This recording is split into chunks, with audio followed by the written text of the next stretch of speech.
Assalamualaikum warahmatullahi wabarakatuh.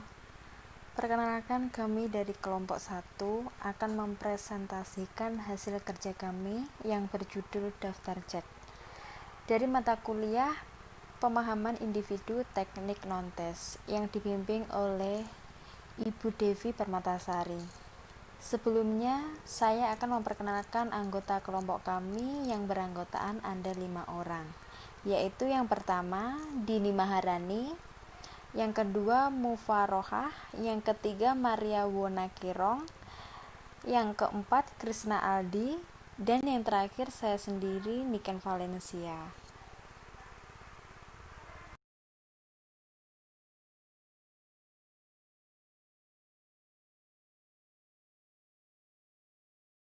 Di sini saya yang pertama akan menjelaskan pemahaman dan manfaat daftar cek. Yang pertama saya akan menjelaskan pemahaman daftar cek. Daftar cek adalah alat rekam observasi memuat sebuah daftar pernyataan tentang aspek-aspek yang mungkin terdapat dalam sebuah situasi, tingkah laku, dan kegiatan individu atau kelompok. Gejala-gejala perilaku individu atau konseli dapat diobservasi dengan instrumen atau pedoman daftar cek adalah kebiasaan belajar matematika di kelas atau di rumah, kebiasaan belajar pada jam kosong dan saat guru tidak ada di kelas, kebiasaan dan keterampilan bekerja, aktivitas diskusi kelompok atau kelas, keterampilan komunikasi dengan teman sebaya pada jam istirahat, aktivitas ekstrakurikuler di sekolah seperti pramuka, KIR, PMR, basket, voli, dan sebagainya, dan lain-lain topik yang relevan dengan kegiatan akademik dan non-akademik di sekolah. Yang kedua, manfaat daftar cek.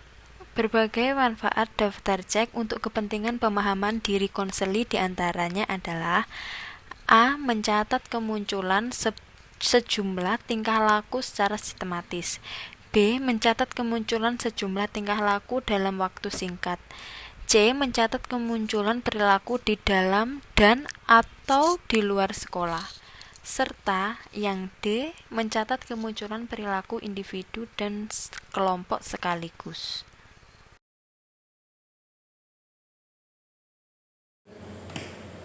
Selanjutnya ada pengadministrasian pedoman daftar cek. Pada pedoman pengadministrasian daftar cek ini dilakukan melalui 3 tahap, yaitu tahap pertama persiapan, tahap kedua pelaksanaan, dan tahap ketiga ada analisis hasil. Pada tahap persiapan ini lazim dilakukan dalam rangka merancang bangun pedoman daftar cek, mencakup langkah-langkahnya, penentuan topik, penentuan variabel, penentuan indikator, penentuan prediktor, dan penyusunan pernyataan atau item. Pada tahap pelaksanaan atau implementasi pedoman daftar cek, dalam asesmen layanan bimbingan dan konseling meliputi langkah-langkah seperti penyiapan pedoman atau penyiapan format daftar cek, kemudian penentuan posisi observasi, yaitu pengamat ini atau pengobservasi ini mengambil posisi yang tepat agar mudah untuk mengamati perilaku dari individu yang diobservasi ini sehingga tidak menimbulkan perhatiannya. Kemudian pelaksanaan pengamatan, yaitu mencatat dan menandai perilaku individu yang diobservasi yang muncul pada format daftar cek. Kemudian selanjutnya pencatatan terhadap perilaku individu ini.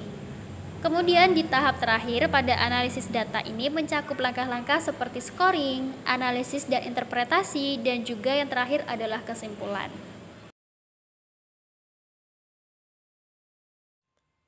Tahap persiapan atau merancang bangun. Tahap ini terdiri dari 5 tahap, yaitu yang pertama penentuan topik.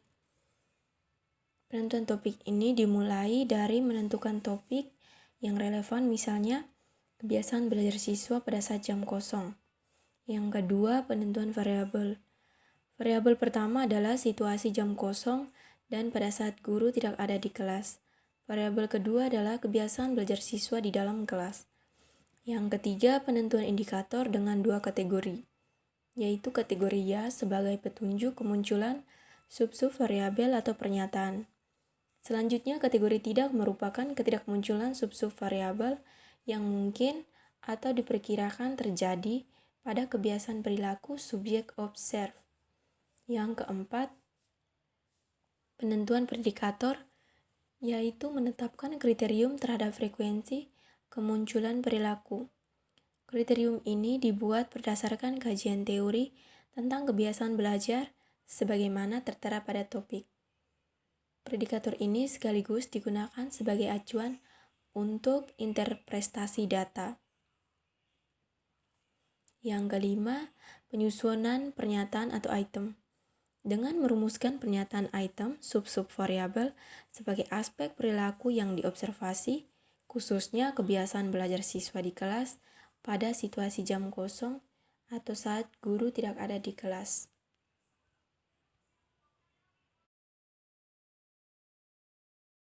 Yang kedua ada tahap pelaksanaan atau implementasi pedoman daftar cek. Pada tahap pelaksanaan ini, terlebih dahulu observer menyiapkan pedoman daftar cek. Selanjutnya, observer menempati posisi dekat dengan. Yang kedua ada tahap pelaksanaan atau implementasi pedoman daftar cek. Pada tahap pelaksanaan ini, terlebih dahulu observer menyiapkan pedoman daftar cek. Selanjutnya, observer menempati posisi dekat dengan observi, kemudian observer akan mencatat perilaku observi. Nah, pada saat pelaksanaan ini, usahakan agar observi tidak menyadari jika dirinya sedang diobservasi.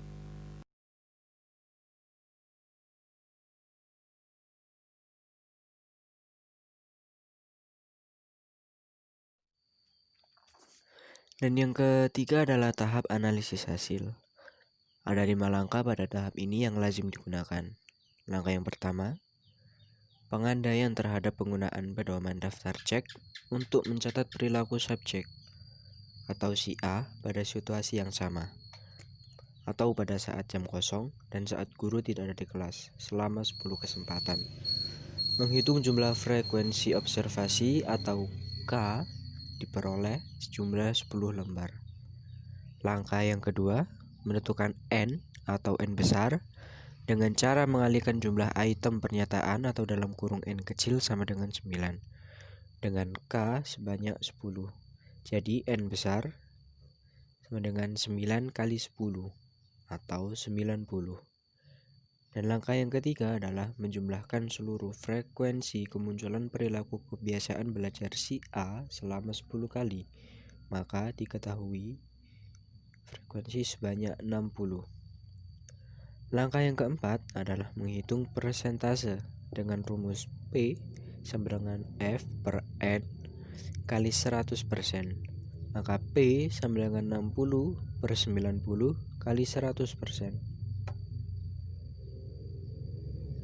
Maka hasilnya sebesar 66,67%. Dan langkah yang kelima adalah mengkonversikan hasil persentase dengan rubrik yang dibuat sebelumnya, sehingga hasil interpretasi dapat disimpulkan. Berdasarkan rubrik